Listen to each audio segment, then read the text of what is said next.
Hi friends, what's up? Welcome to my channel, or welcome back to my channel. Wow, I've been watching way too much Tana Mojo recently. Anyway, today, as you probably read in the title, I'm filming a video about my favorite vegan products. And these are basically all products that are like intentionally vegan, I think.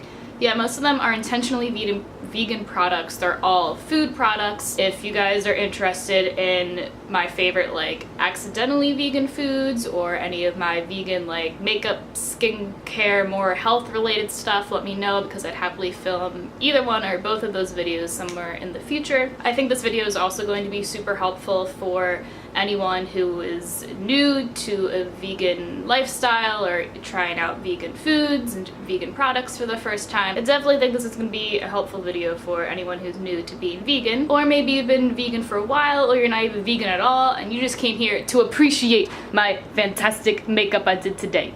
Or you came here to hate on the half-ass hair dye job that I did. I don't know if you can still tell, but my hair is still basically red and the grays didn't get covered up on this side. Anyway, no matter the reason that you are here, I'm going to continue on with the video right now. So for each of the products that I have, I'm going to give like a description about it, what I use it for, and then like where you might be able to find it or where I buy it.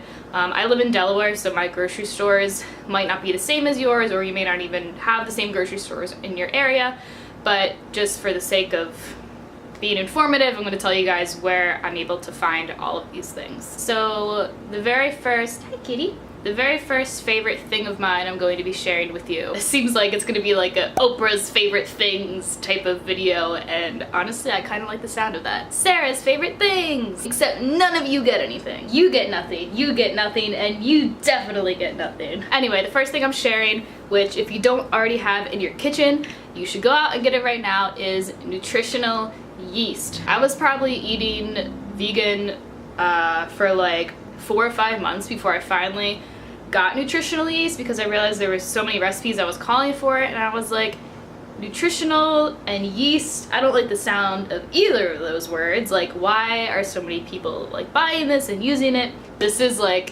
everything, guys. I love nutritional yeast. Like, it's literally just like yellow. My bottle's almost empty, I need to get more. It's just like little yellow flakes, but it gives things like such a good cheesy flavor. If you watch my vegan cheese recipe, I use this to make it. It gives it the cheesy flavor. I sprinkle this on salads. I put it on pasta. I make like pecan parmesan with this. Literally use this for everything. Not only does it taste good, it's actually like really good for you. Most importantly, just 1.5 tablespoons, which is the serving size, and if you're like me, you probably put like a cup of it on everything, but it's 130% of your daily B12. I think this alone is the reason that I haven't started taking B12 supplements yet, which a lot of vegans do, but I don't, just because I have had my blood checked and I don't need it. And I think it's because I eat so much of this stuff. But it's low in fat, it's low in calories. It has 8 grams of protein in it, which is super good. You can pretty much find nutritional yeast at any like market or grocery store, any like natural foods place, any farmers markets. I literally see this stuff everywhere. Sometimes you just have to really look for it. It might be in like the natural food section, or it might be in with the spices, it might be in with the baking. Just keep your eyes out or ask someone. The next product I have is Silk Almond Milk Creamer, coffee creamer. This is the hazelnut one specifically. I think they also have vanilla and caramel, but I like religiously only drink this unless it's not available. And dairy-free coffee creamers are a pretty common thing, I'd say. You can find them in most grocery stores, but this like by far I think is the best tasting one. I'm obsessed with coffee. I drink it every single morning. It just tastes so good, and if you like shake it before you put it in your coffee, like it makes it really frothy, almost like it's a latte. And it just tastes so good, and I probably drink way too much of it to the point that it might be unhealthy, but I'm not concerned. So I literally can only find this stuff at the Super G near my parents' house. I have not seen it anywhere else, not Whole Foods, not Wegmans, literally nowhere else, which kind of sucks. I kind of just want to never move from where I am. If I can't get this coffee creamer anywhere else, let's say there's no point in living. That's really dramatic. Anyway, so I'm sure you can probably look it up online and see where you can buy that, but so far I've only ever seen Super G have it. or giant. Are those the same thing? I don't know. Next product I'm sharing is Gardein chicken sliders. So I have a couple of products that I'm going to share with you that are like this. They're kind of like the processed, vegan, like bougie, sometimes expensive foods. So like, believe me, I don't eat like this all the time. These are kind of just, I buy them when they're on sale and I don't feel like cooking that night or something. I only eat these like a couple of times a month maybe. And same goes with like any other processed frozen foods I show you. But these are so good. Literally, I'm still not convinced that this isn't real chicken. That's how good they are. So these are the little sliders. They also have like chicken tenders. Both are absolutely delicious. And because these aren't the cheapest, I typically only buy them when they're on sale. But I've seen these in Acme, Super G, Safeway, Whole Foods, Wegmans. Like, this is a pretty common, Gardein's like a pretty common company now, so you can almost find these anywhere. Continuing on with frozen type comfort foods, I have the Beyond Burger. These are insanely delicious. Again, like, still kind of not convinced it's not actual beef, but for me personally, I find that there's a lot of people that don't agree with this, but when I'm eating a veggie burger, I don't like getting veggie burgers where you can basically see the vegetables that are in it. Like, you can pick out, oh, that's corn, that's peas, that's carrots. Like, I like the burgers that kind of resemble real beef. That probably sounds bad to some vegans, but I don't really care. I just feel like you can't eat them the same. Like, I just want to get a burger and put like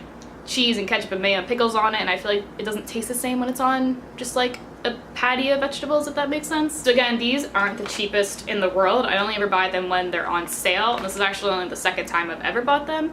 If I'm not eating these, I'm eating the Boca vegan burgers. Those are also really good and resemble beef more than they do just like mashed up vegetables. I feel like Beyond Burgers are a relatively newer product, at least in my area, so the natural food store near me has them.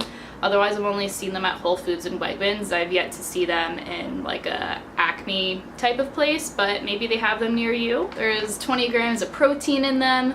You can cook them on the grill, you can cook them on the stove. They're approved by my non-vegan boyfriend. He really enjoys them. And again, it's kind of scary how much it resembles actual beef, so this is really good if you're a very, very new vegan and you're craving a good burger. I recommend this for sure. Up next, I have Garden of Life protein powder. This is the chocolate one.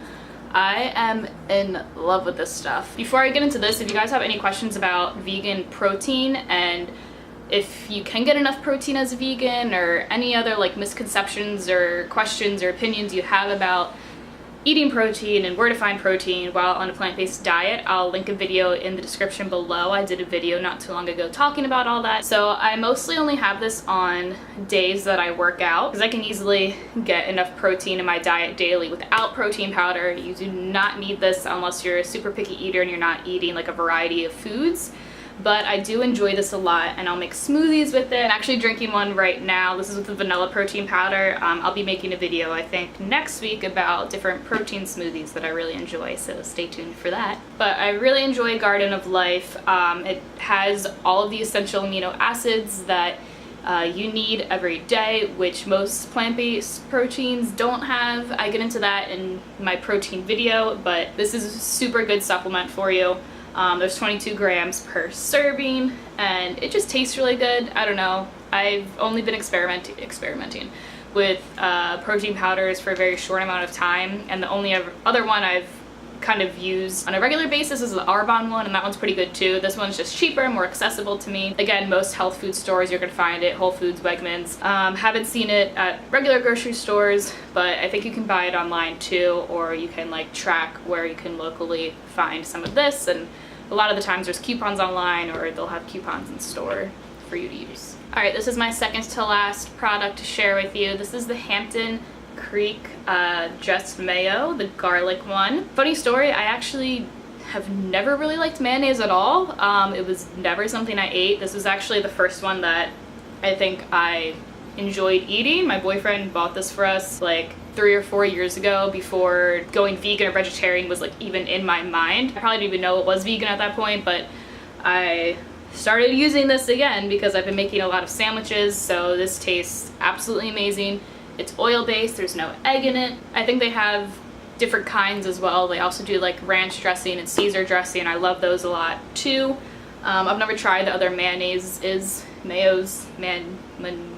but this one's my favorite, so I haven't even bothered trying the other ones yet. I have seen this in a handful of grocery stores in the past, but as of recently, I've only been able to find it at Acme. I was just at Whole Foods the other day and I didn't see it there, which was kind of weird. This one is something you can find, typically at least around this area, you can find it in both like health food stores and regular grocery stores. And the very last thing I'm going to share with you is Kite Hill chive cream cheese. My baby. This is a almond and almond milk based cream cheese. This is one of those things that like it's kind of expensive, so it's like treat yourself every couple months, which is what I did last week. I bought this. The only other cream cheese I've had is the Daya cream cheese, and it's just it's okay. It's okay. I don't want to buy it ever again, but like if I was stuck on a desert island and that's all there was, I'd eat it. It's just not the same. Like this, I gave this to one of my friends to try a couple nights ago, and like she agreed. It basically tastes like regular cream cheese. Actually, show it to you. I don't know how well you can see that, but like it looks like actual whipped cream cheese as well, which I think is really cool, and it tastes really good. This is the almond chive one. I think they also have a jalapeno one and then like a plain one. I don't know, I haven't tried this before, but this is super tasty, and I could probably sit down with a box of crackers and eat the whole thing all at once, but I try and use it sparingly on some whole wheat bagels every morning until I run out. I get this at Whole Foods. I think I've seen it at Wegmans as well. I've yet to see these in a regular grocery store, only the health food stores, which is kind of unfortunate. But if you ever find yourself at a Whole Foods or Wegmans or something like that, definitely worth getting, at least just to try. Otherwise, I think it's like almost $5 for this little container, so unless you're filthy rich, not something you can necessarily afford all the time. Alright friends, well that pretty much sums it up for this video. I hope you enjoyed. I hope this was informative. I hope I showed you products that you maybe have never seen or heard of before that you can go out and try for yourself. Let me know in the comments what your favorite vegan products are. I've only been on this journey for a year and a half, so I'm constantly looking for new things to try, new things to taste, and all that jazz. But I'm gonna go put all this stuff back in the fridge and freezer before it goes bad, because it's like 85 degrees in my apartment right now. I didn't think this through very well. It's fine. So yes, please subscribe to my channel if you haven't already. Check out that video on plant-based protein. Also look at that video with the nutritional yeast that I use to make my vegan cheese sauce, and stay tuned next week for another video. Thank you so much, and I'll see you soon.